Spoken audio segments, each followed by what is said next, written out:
In a previous video, I said that my history degree is worthless. I've never had to use it, and I don't encourage people to go to university. I then said this. And I can't in good faith recommend that anyone go to university these days. Maybe for an engineering degree, but certainly not for history or social studies or philosophy. You can study that stuff as a hobby.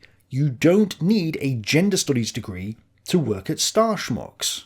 I know there's teachers who watch my channel and they're likely to be crying in the comments trying to justify their jobs, but it's clear that the old education system is on its way out, and rightly so. That's why they're panicking and doing all this woke stuff to try and coax you back in. Well, this rubbed people up the wrong way, including one of my patrons who said, I was in two minds whether to end my support recently, as I was educated by the state in the UK to doctoral level, and I spent 25 years teaching A-level English at a state sixth form to the best of my ability. I didn't like seeing my profession trashed on personal experience. I've had to leave teaching with Parkinson's disease. I did my PhD part-time, and it was on changing national identities in English Northern Irish poetry of the late 20th century. Clearly, the Parkinson's explains the poor English, and I do feel sorry for this person, but nonetheless, this doesn't change the facts. You need to do what you need to do, and everyone has their hobbies and interests. However, my point is to simply ask, what career-related skills will people learn from changing national identities in English Northern Irish poetry of the late 20th century? Like, how will that knowledge enhance their career prospects? How will it help them secure that job in a bank, or whatever? And is there a better alternative education they could have received to do the same thing? My point here isn't to say that poetry or English isn't interesting. I have an English A-level. My point is to say that the purpose of education isn't to just learn anything and everything. Students aren't there just for the sake of it. They are there, yes, wrong there, to gain the skills needed to then find a decent job. The high-paying job is the end goal. And speaking from experience, my A-level in English has done absolutely nothing to enhance my career prospects. The government-funded state education system has completely missed the mark, and this has happened because they've got rid of the free market mechanism. In a free market, students would only be going to higher education if there was a genuine demand for those skills. Currently, there is not enough demand. And worse, students are putting the cart before the horse in picking the education without considering the end goal. If they had considered the end goal, they wouldn't be taking such courses in the first place. This then got me thinking. People think that going to university gets them a better job and thus puts them ahead of people who didn't go to university. But is this really the case? Well, let's do some number crunching. Let's see if it's better to become a plumber or a university lecturer, the latter being a much more prestigious job than a plumber. In the UK right now, as I am writing this, the average salary for a plumber is £36,515 per year. Obviously there is a range and different sites say different things, but I'm just taking the average from here. An average lecturer in the UK earns £43,093 per year. So, you're £6,578 better off being a lecturer, right? Case closed? Well, no. To become a plumber, you must become an apprentice plumber who actually gets paid for being an apprentice, because they're working as they're learning. The average salary for an apprentice plumber is £17,177. It apparently takes up to 4 years to complete this apprenticeship, so assuming you come out of school at age 16 and you go for this, you'll do 4 years at £17,177 and will have earned £68,708 by the time you're 20. There is a fast track course which is only 16 weeks, but we'll ignore that because I want to make a point. A university lecturer needs a bachelor's degree as a minimum, and since it's a highly competitive career, it's recommended that they also have a master's or PhD qualification as well. This website says many people find it impossible to get a permanent lectureship without having completed a PhD. So it's 3 years to do a bachelor's degree and 3 to 4 years to get your PhD. I didn't count the teaching qualification that you might need, so let's just say it's a total of 7 years. Many scholars don't get a permanent full-time lecture job after finishing their PhD, with many ending up in temporary positions, sometimes commuting a long way, or even working at several institutions simultaneously. So, there's a chance that you won't even get the job for a few years after your PhD. But, for the sake of this, we'll assume that you do get the job immediately after your PhD. So, according to this website, the average student starting university this year is expected to graduate with a student loan debt of £45,800, which is over 3 years. So, you're at age 21, and you're now £45,800 in debt. Whereas, if you had gone straight into being a plumber, you would have earned £68,708 as an apprentice, and then 1 year as a full-time plumber, which is £36,515. So, in total, that's £105,223 that you've earned by age 21. So the plumber is now £151,023 better off at age 21. But we're not done yet. University Guy will have to take out £28,673 in debt in England for a PhD. Now this number doesn't make sense because this amount for 4 years at PhD level is actually less than the 3 years at bachelor degree level, which makes me doubt that this is the correct number, but whatever, we'll just go with it. So in total, by the time you've got all your qualifications, University Guy will be £74,473 in debt at age 25. Plumber Guy will have earned another 4 years of full plumber wage and will now be at £251,283, making Plumber Guy a whopping £325,756 better off than University Guy. Assuming Plumber Guy isn't a complete idiot, and he actually buys a house or something similar with that money, he is so far ahead of University Guy that he may even have a wife and kids at this point. In both monetary and non-monetary terms, Plumber Guy is really far ahead of the curve. It's actually ridiculous. His life is at least a decade ahead of University Guy. University Guy is something like half a house in debt right now in the UK at age 25. And he hasn't even got a house. The guy has only got, for all that, a piece of paper with some digits on it. And that piece of paper might, only might, get him a job as a university lecturer, where he will be a grand total of £6,578 better off per year. Now, yes, he could be in less debt and be on a £50,000 salary. However, on average, University Guy is only on £6,578 more than Plumber Guy per year. So, he's not only got to pay off his entire half a house of debt, but he's also got to now catch up to Plumber Guy. It's something like 7% interest on the debt right now, which is £5,213.11 for the £74,473 that he's in debt for. So the £6,578 that he's earning above the plumber has been reduced to £1,364.89 by the interest on the debt. There's no way that this guy is paying off his debt unless he lives at home for a few years or doesn't eat. It's basically a permanent tax that he's going to be paying for the rest of his life. But for argument's sake, let's just forget about the interest and figure out how long it would take for University Guy to catch up with Plumber Guy. Plumber Guy is on £36,515 per year, and University Guy is now on £43,093 per year.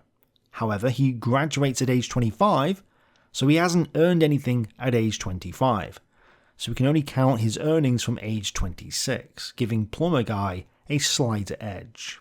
Obviously, if we just compare the raw salaries without considering any other factors, by the time they get to age 70, plumber guy will have earned £1,679,690 in total, while university guy will have earned £1,939,185 in total. So clearly, uni guy is £259,495 better off.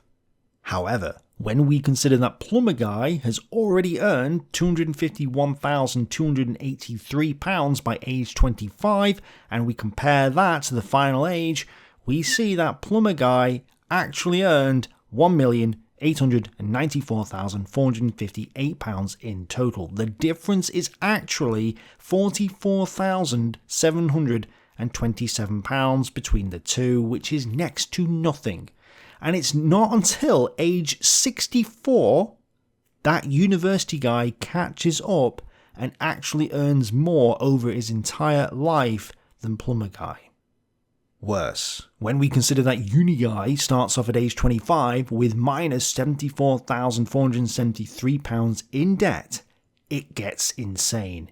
If we start at the beginning and work our way forwards in time, it's not until age 33 that uni guy has reached the point where plumber guy was when he was age 25. So he's 8 or 9 years behind at this point. At age 40, university guy is still £227,086 worse off than plumber guy.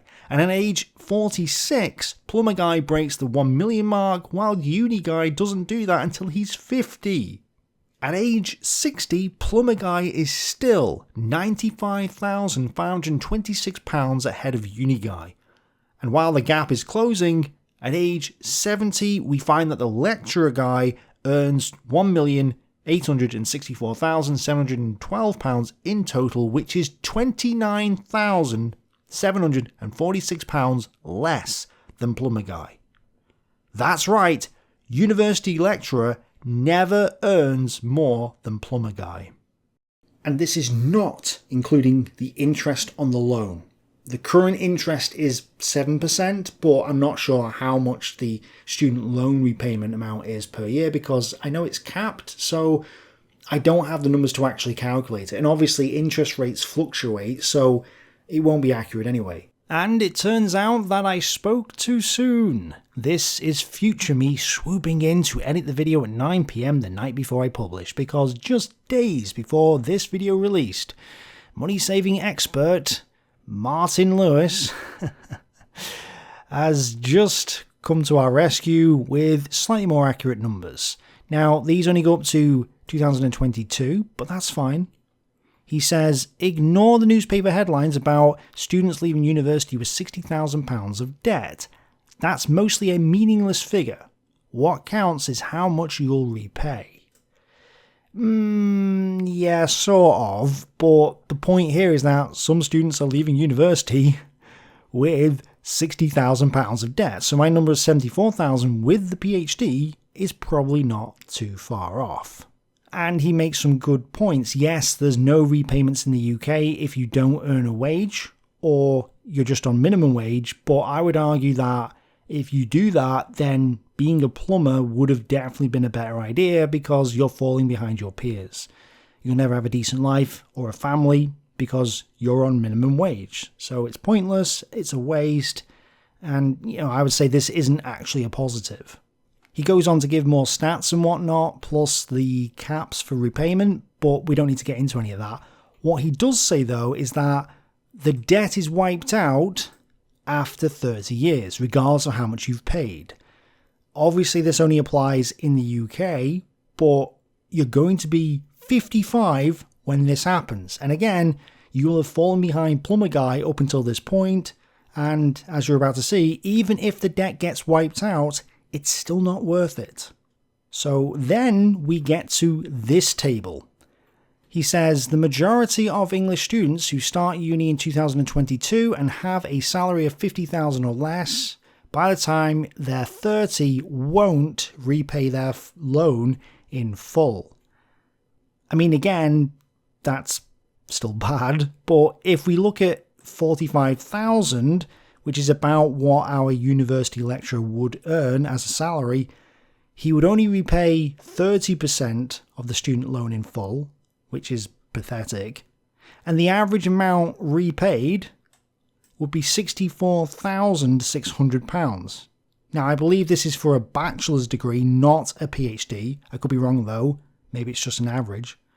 But either way, we did our calculations without the interest at £74,473. So at worst, my numbers were just 10,000 over what it actually was.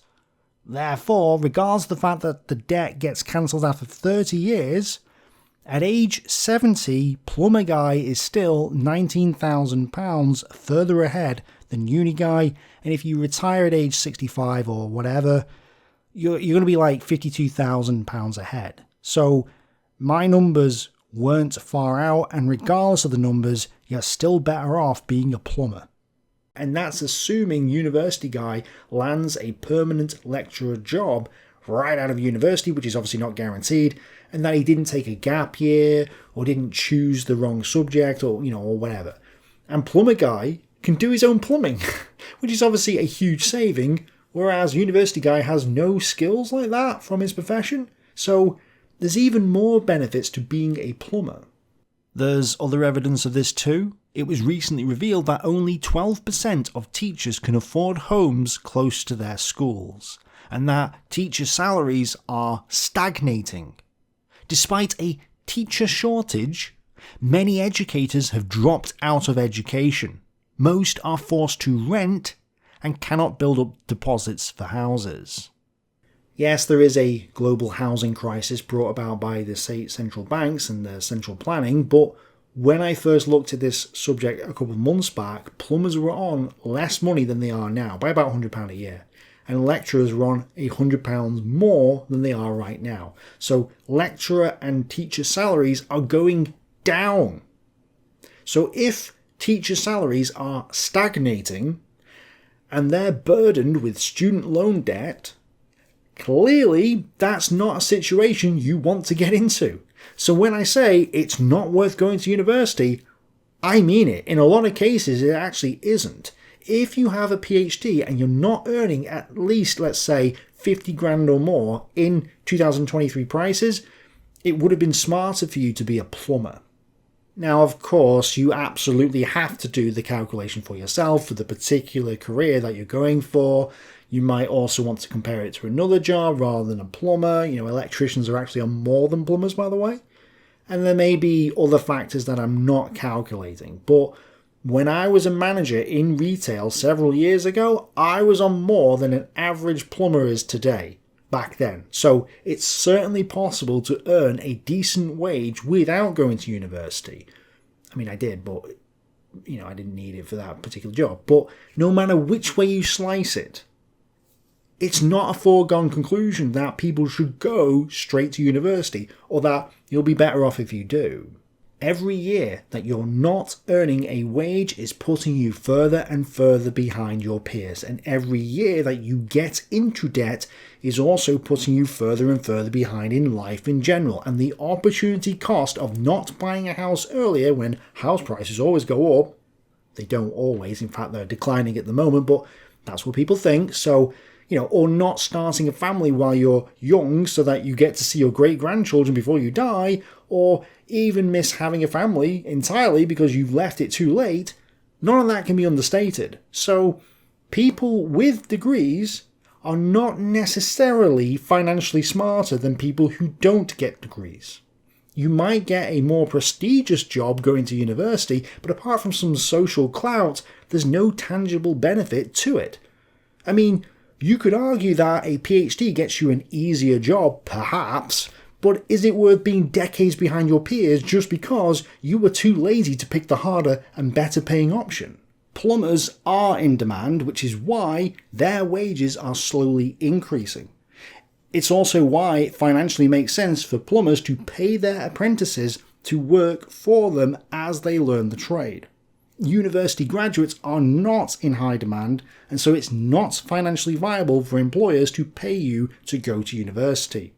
Instead, You have to get into a colossal amount of debt to go to university, which should indicate to you that this is a bad move. If it was a good move, you would be being paid by whoever to go to university, and graduates would be on a much higher wage than they are right now. But because so many people have degrees and PhDs, the labour market is flooded with these people, and thus the wage of these jobs is lower than it otherwise would be if we had a free market, which we don't, because the government is sponsoring student loans as an extra tax scheme.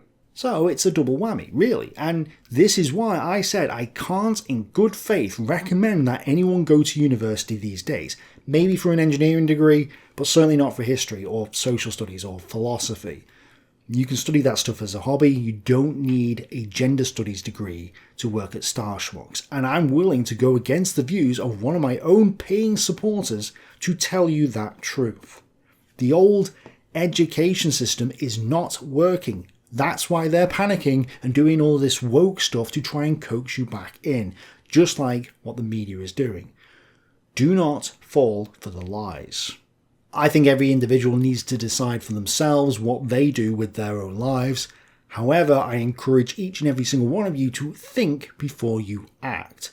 I ask you to question the narratives that you hear and make informed decisions, because people just assume that you'll be better off if you go to university, when the numbers clearly don't necessarily show that. So do the work now before you make a massive mistake. And if you have, like me, made the mistake of going to university, yeah, okay, it sucks, but don't worry about it. Just make the best of what you've got yourself into.